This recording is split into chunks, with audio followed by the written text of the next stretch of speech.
Hey everybody, welcome back. We left off, if you're new, we take really brief, deep dives into the Bible, asking a few questions in bite-sized chunks so we can digest it, think about it, and try to understand what it means.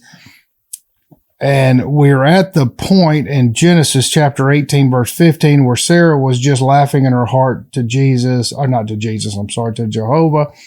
who says he's going to make her pregnant at 99. And she is kind of a smart ass and was like, oh yeah, I'm going to have some pleasure at 99, then bear her son.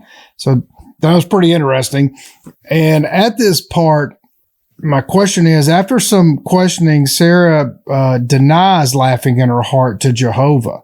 Yeah, because at this point, Jehovah is there with him and Abraham with three other men that are hanging out with Jehovah, who they don't mention who and what they are or why they're there or anything. But she does deny that. So either she is just outright disrespecting God by lying to his face, or she didn't laugh in her heart and then Jehovah is wrong, or does she not have enough respect for Jehovah to even care? That's a weird thing, because if Jehovah is continuously rewarding Abraham and Sarah, then, and you have this type of relationship with God, he's hanging out in the flesh in your house or in your tent, and he's the Alpha and Omega, you would lie to him? It seems strange. So in chapter 18, verses 9, Jehovah keeps going on and praising Abraham and Abraham's people for being righteous. It still has not defined what righteousness means, because if you judge it on Abraham and his actions and Sarah's actions or righteousness, the definition in those terms is not so good.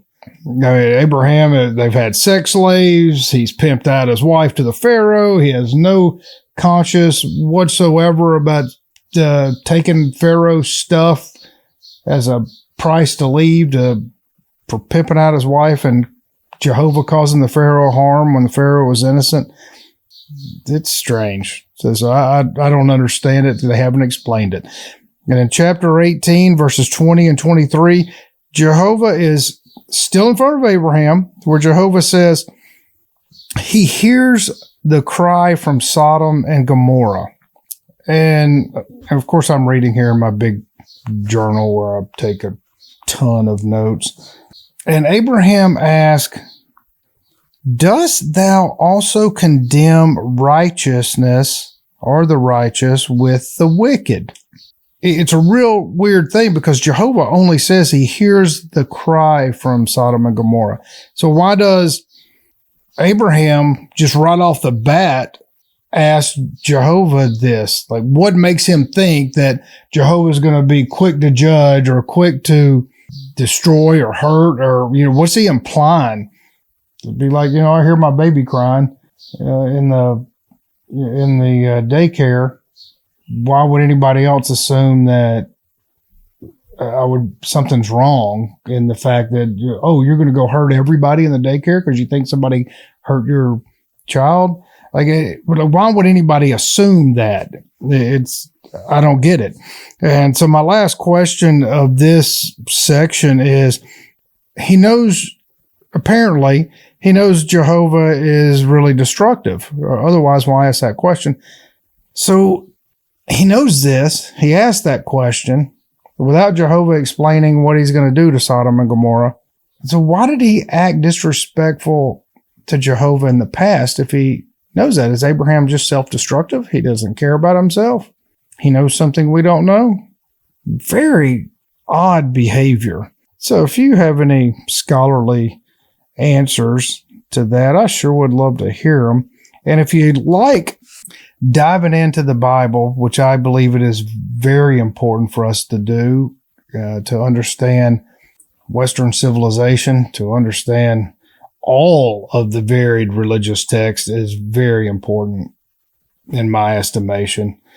And in an effort to bridge gaps, to have some understanding of how and why various people believe what they believe, and how we can go down our own spiritual path to our own understanding of what the divine, the infinite, the universal energies, what they are, or what it is, and have a better, happier life. And we talk about a lot of those topics at the Mystics of Texas, our other YouTube channel, and we're on all the other places from Rumble, Daily Motion, Odyssey, all of them.